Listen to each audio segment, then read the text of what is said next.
കടയ്ക്കൽ ദേവീക്ഷേത്ര ഉത്സവത്തിൽ CPM രക്തസാക്ഷി വാഴ്ത്തുപാട്ട് ആലപിച്ചത് ക്ഷേത്രങ്ങളെ മാർക്സിസ്റ്റ് വൽക്കരിക്കുന്നതിന്റെ ഭാഗമാണെന്ന് ഹിന്ദുഐക്യവേദി സംസ്ഥാന പ്രസിഡന്റ് RV ബാബു. ക്ഷേത്രങ്ങൾ കൈപ്പിടിയിലാക്കി രാഷ്ട്രീയ പ്രചരണത്തിലുള്ള വേദിയാക്കി മാറ്റാനുള്ള CPM അജണ്ടയാണ് സംസ്ഥാനത്തെങ്ങും നടക്കുന്നതെന്നും അദ്ദേഹം ആരോപിച്ചു. ആചാരങ്ങളെയും ഒക്കെ അപമാനിക്കുന്ന, ക്ഷേത്രാന്തരീക്ഷത്തെ നശിപ്പിക്കുന്ന, മലിനപ്പെടുത്തുന്ന ഇത്തരം നടപടികൾ ആസൂത്രിതമായി മാർക്സിസ്റ്റ് പാർട്ടിയുടെ നേതൃത്വത്തിൽ കേരളത്തിലെമ്പാടും നടന്നുകൊണ്ടിരിക്കുകയാണ്. പാർട്ടി ക്ഷേത്ര കമ്മിറ്റികൾ പിടിച്ചെടുത്തും ക്ഷേത്രത്തിനുള്ളിൽ കടന്നുകൊണ്ട് ക്ഷേത്രത്തിൻ്റെ ആചാരങ്ങളെയും വിശ്വാസങ്ങളെയും നശിപ്പിക്കുക എന്ന തന്ത്രമാണ് നടപ്പാക്കിക്കൊണ്ടിരിക്കുന്നത്. പാർട്ടിയുടെ ഈ നടപടി മത തീവ്രവാദികളെ സന്തോഷിപ്പിക്കാൻ വേണ്ടിയാണ്. ഹിന്ദു സമൂഹത്തെ ശിഥിലമാക്കാനും ഹിന്ദു സമൂഹത്തെ വിഘടിപ്പിക്കാനും ലക്ഷ്യം വെച്ചുകൊണ്ടാണ് മാർക്സിസ്റ്റ് പാർട്ടി ഇത് ചെയ്യുന്നത്.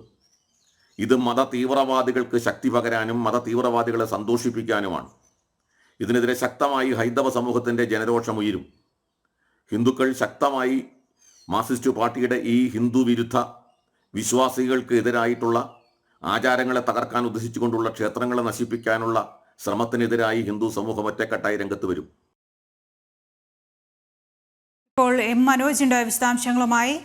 മനോജ്, ക്ഷേത്രങ്ങളെ മാർക്സിസ്റ്റ് വൽക്കരിക്കാനുള്ള CPMന്റെ നീക്കത്തെ എങ്ങനെയായിരിക്കും ഹിന്ദുഐക്യവേദി പ്രതിഷേധത്തിലൂടെ ചെറുക്കുക?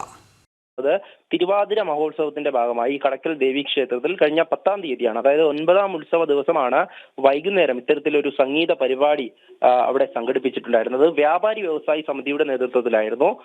ഈ ഒരു സംഗീത പരിപാടി നടക്കുമ്പോഴാണ് ഇത്തരത്തിൽ വിപ്ലവ ഗാനങ്ങൾ, അതോടൊപ്പം തന്നെ ഈ രക്തസാക്ഷിയെയൊക്കെ അവിടെ സൂചിപ്പിച്ചുകൊണ്ട് അത്തരത്തിലുള്ള പാട്ടുകളും അതോടൊപ്പം തന്നെ ഈ പതാകകളും സ്ക്രീനിൽ തെളിഞ്ഞു വന്നത്. ക്ഷേത്രത്തെ മാർക്സിസ്റ്റ് വൽക്കരിക്കുവാനുള്ള ശ്രമമാണ് നടക്കുന്നതെന്ന് കഴിഞ്ഞ ദിവസം തന്നെ ഹിന്ദു ഐക്യവേദിയുടെ മുഖ്യ രക്ഷാധികാരി ഇത്തരത്തിലൊരു പരാമർശം നടത്തിയിരുന്നു. ഇതിനെതിരെ വലിയ പ്രതിഷേധം തന്നെയാണ് ഉയർത്തിയിരുന്നത്. ഹിന്ദു ഐക്യവേദി കഴിഞ്ഞ ദിവസങ്ങളായി തന്നെ ഈ ഒരു സംഭവവുമായി ബന്ധപ്പെട്ട് ഈ പ്രതിഷേധ രംഗത്തുണ്ട്. എന്തായാലും ശക്തമായിട്ടുള്ള പ്രതിഷേധം അത് ഹൈന്ദവ സമൂഹത്തിന്റെ ഭാഗത്തു നിന്ന് ഉണ്ടാകുമെന്ന് തന്നെയാണ് ഹിന്ദു ഐക്യവേദിയും അറിയിച്ചിട്ടുള്ളത്. അദ്ദേഹം തന്നെ വ്യക്തമാക്കുന്നുണ്ട്, ഈ ഒരു രാഷ്ട്രീയവത്കരിക്കുവാനുള്ള ശ്രമം, അതായത് ക്ഷേത്രങ്ങളെ കൈപ്പിടിയിൽ ഒതുക്കുവാനാണ് CPM ശ്രമിക്കുന്നത്. അതിനു വേണ്ടിയിട്ട് ഈ ക്ഷേത്ര കമ്മിറ്റികളിലടക്കം ഈ CPMന്റെ പ്രവർത്തകരെ തിരികെ കയറ്റുന്നു എന്നുള്ളത് തന്നെയാണ്. ഈ കടയ്ക്കൽ ക്ഷേത്രത്തെ സംബന്ധിച്ചിടത്തോളം ഉപദേശക സമിതി അത് പൂർണ്ണമായും ഈ ഒരു CPMന്റെ അനുഭാവികളാണ് കൈകാര്യം ചെയ്യുന്നത്. അവിടെയുള്ള സാമ്പത്തിക ഇടപാടുകൾ വരെ പരിശോധിക്കണമെന്നാണ് ഹിന്ദു ഐക്യവേദി ആവശ്യപ്പെട്ടിരിക്കുന്നത്. എന്തായാലും ഈ സംഭവവുമായി ബന്ധപ്പെട്ട് കഴിഞ്ഞ ദിവസം BJP ഉൾപ്പെടെയുള്ള സംഘടനകൾ അവിടെ പ്രതിഷേധം സംഘടിപ്പിച്ചിരുന്നു. ഇതുമായി ബന്ധപ്പെട്ട് ഈ തിരുവിതാംകൂർ ദേവസ്വം ബോർഡിന്റെ അധികൃതരെ ഈ സംഭവം അറിയിച്ചപ്പോൾ അതിൽ നടപടി ഉണ്ടാകുമെന്നാണ് അറിയിച്ചിട്ടുള്ളത്. അതിൽ വിജിലൻസ് അന്വേഷണം ഏർപ്പെടുത്തിയിട്ടുണ്ട്. റിപ്പോർട്ട് ലഭിച്ചാൽ ഉടൻ നടപടി ഉണ്ടാകുമെന്നാണ് ദേവസ്വം പ്രസിഡന്റ് ഉൾപ്പെടെ വ്യക്തമാക്കിയിട്ടുള്ളത്. അത്തരത്തിൽ രാഷ്ട്രീയവത്കരിക്കാൻ അനുവദിക്കില്ല എന്നാണ് ഈ ദേവസ്വം അധികൃതർ പറയുന്നത്. എങ്കിലും ഈ ക്ഷേത്രവുമായി ബന്ധപ്പെട്ട് അതിന്റെ സമീപത്തുള്ള ആൽത്തറയിൽ പോലും ഈ സംസ്ഥാന സമ്മേളനത്തിന്റെ CPMന്റെ സംസ്ഥാന സമ്മേളനത്തിന്റെ അടക്കം ചുവരെഴുത്തുകൾ നമുക്ക് കാണാം. ഈ ക്ഷേത്രത്തിൽ നടക്കുന്ന ഈ ഓരോ പരിപാടികളെയും രാഷ്ട്രീയവത്കരിക്കാനുള്ള ശ്രമം നടന്നുകൊണ്ടിരിക്കുന്നു. അതോടൊപ്പം തന്നെ ഈ കഴിഞ്ഞ ഈ തിരുവാതിര മഹോത്സവത്തിനിടെ ഇത്തരത്തിലൊരു സംഗീത പരിപാടി അവതരിപ്പിച്ചാൽ വലിയ പ്രതിഷേധം ജനങ്ങളുടെ ഭാഗത്തു നിന്നുണ്ടാകുന്നു. എന്നാൽ ഇതിനെയൊക്കെ തന്നെ തള്ളിക്കളയുന്ന ഒരു സമീപനമാണ് ക്ഷേത്ര കമ്മിറ്റിയുടെ അല്ലെങ്കിൽ ഉപദേശക സമിതിയുടെ ഭാഗത്തു നിന്നും ഉണ്ടായിട്ടുള്ളത്. എന്തായാലും ഇത്തരത്തിൽ CPMന്റെ കൈപ്പിടിയിൽ ഒതുക്കുവാൻ ശ്രമിക്കുന്ന ഇത്തരത്തിൽ ഈ ക്ഷേത്രത്തിൽ മാത്രമല്ല പല ക്ഷേത്രങ്ങളിലും ഇങ്ങനെയുള്ള സമീപനം അത് CPMന്റെ ഭാഗത്തു നിന്നും ഉണ്ടാകുന്നു എന്നതാണ്. അത് CPMന്റെ ഒരു അജണ്ടയാണ് ഈ സംസ്ഥാനത്തെങ്ങും നടപ്പാക്കുന്നതെന്നാണ് ഹിന്ദു ഐക്യവേദിയുടെ ഇപ്പോൾ സംസ്ഥാന പ്രസിഡന്റ് തന്നെ വ്യക്തമാക്കിയിട്ടുള്ളത്.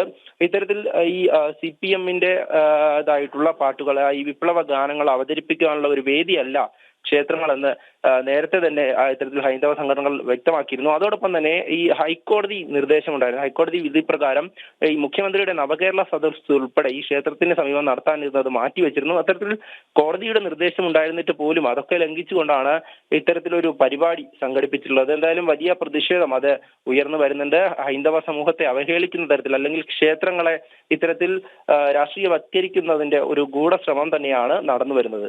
ദൃശ്യ മനോജാണ് വിവരങ്ങൾ നൽകിയത്. ക്ഷേത്രങ്ങളെ മാർക്സിസ്റ്റ് വൽക്കരിക്കാനുള്ള CPMന്റെ നീക്കത്തിനെതിരെ പ്രതിഷേധം ശക്തമാക്കുമെന്നാണ് ഹിന്ദു ഐക്യവേദി അറിയിക്കുന്നത്.